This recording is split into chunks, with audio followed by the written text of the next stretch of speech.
Hey guys, I'm Shane Smith, the owner of Genesis Off-Road, and in this video I'm going to give you a detailed look at our Gen 3 power hub for our dual battery systems.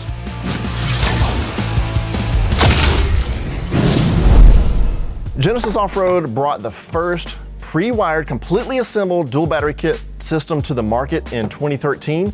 And since then, we've talked to a lot of people about what they need, and we've learned a lot. We've made several tweaks along the way, like making it easier to install and adding our G-Screen monitoring system port.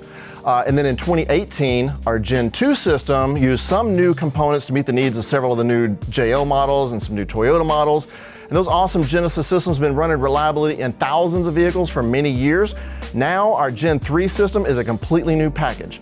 Newer vehicles are changing and getting more complex, and your needs have changed, but our goals remain the same: to make the most complete and easiest to install system that'll let you run all of your accessories without killing your cranking battery. This system is designed to make sure you can always start the engine. So I'm going to show you all of the great new features of our Gen 3 system and how they'll help you. So before we get into the technical details, let's just talk about the most obvious and one of our most requested new features, this new cover. Now, when we launched our first dual battery kit back in 2013, putting two batteries into a vehicle was not a new idea. People have been putting two batteries into all sorts of rigs for many decades, right? But before this came along, you'd have to find or fab up a tray to hold two batteries. Then you'd have to research and find some sort of a device that could link them together. And you'd have to read the wiring schematics, buy spools of battery cable, the lugs, heavy-duty crimpers, and figure out how to wire it all up. It was a real pain. So when Genesis came out with this completely pre-wired, fully assembled kit, we made it so easy to install that suddenly it opened up the benefits of having dual batteries to anyone, not just the electrical engineering nerds that could figure out how to put all this stuff together. So back then, it was important to have all the components visible so that we could show people the package that we put together and explain how it worked. Now, the whole concept of dual batteries is way more mainstream than it was back then. So now it makes more sense to just hide all the guts of it. It's like your smartphone, right? It just keeps getting better and better, but nobody's looking inside their phone to see what chips and circuits the new model uses. You just want to know what it can do for you and how it makes your life better. That's why we designed this new cover. So let's get into how this works. Like I said before, this system lets you run all your accessories without draining down your cranking battery. In here is a smart battery combiner that handles connecting and disconnecting the batteries automatically. To explain how that works though, it helps to think about a scenario of going camping. Typically when you get in and start up the engine, it's cranking up from the main cranking battery, and your alternator will be charging that battery first for a couple of minutes. And then once it's above 13.1 volts for 90 seconds, the combiner will link the two batteries together in parallel so the second battery can be charged by the alternator. At this point, they work just like one big battery. So you're driving on your trip, charging both of them at the same time. You get to your camping spot, you turn off the engine, batteries are still linked together like one big battery. So while you're setting up camp, you know, maybe you got some lights on, maybe you're listening to the radio, or you got the fridge running in the back. Everything's gonna run from both batteries together until they drop down to about 12.7 for 30 seconds. Then it's gonna automatically separate the batteries from each other.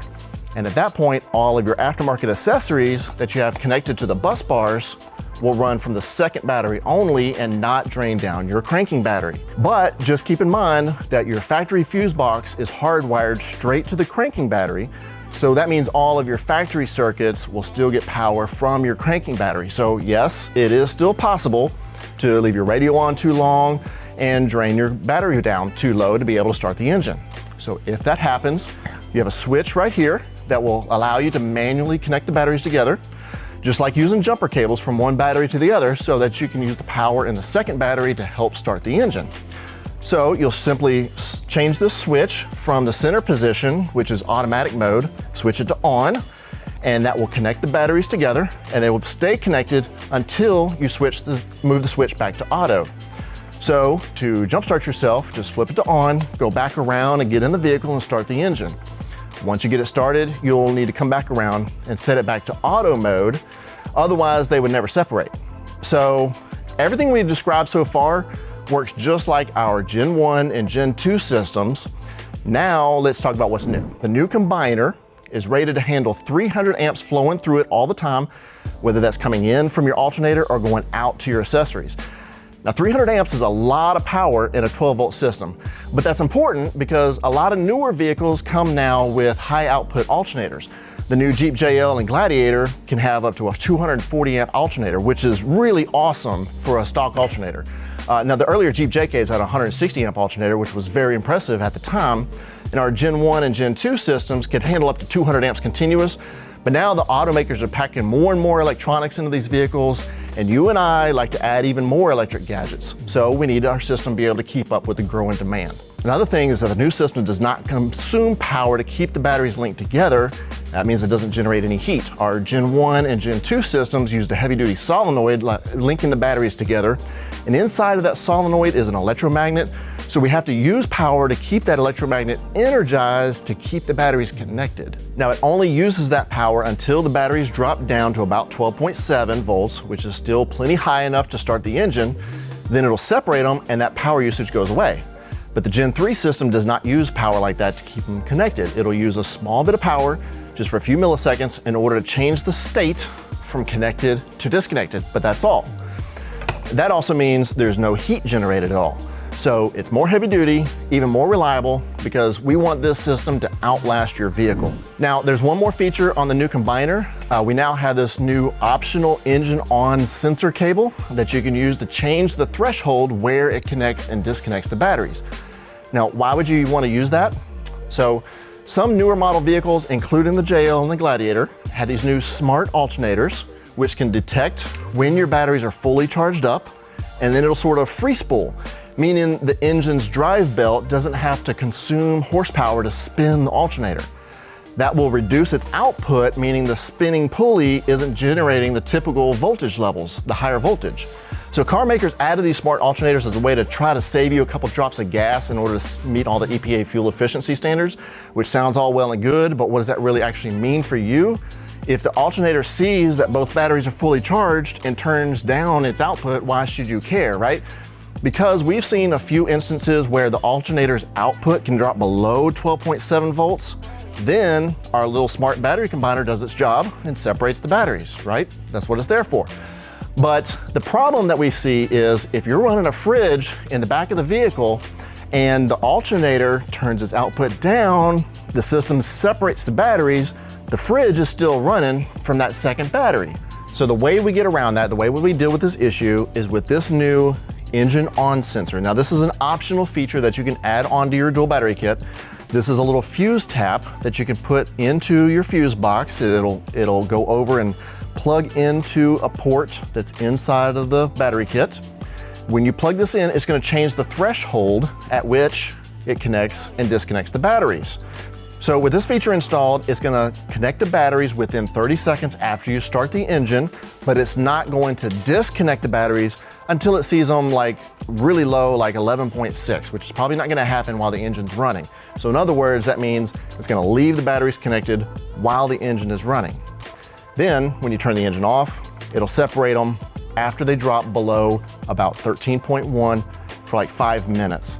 So in other words, this is the way to get around the smart alternator feature not charging the second battery. Okay, the next really cool feature that we added based on your feedback is some new bus bars. So you can pop open the little lid here and lift up this cover, and now you can see we've got more taller, heavy-duty studs for hooking up your wires. We're hearing from their customers that they're wanting to run more and more heavy-duty accessories, stuff like your winch, your stereo amplifiers, AC, air compressors, auxiliary fuse boxes like the S-Pod.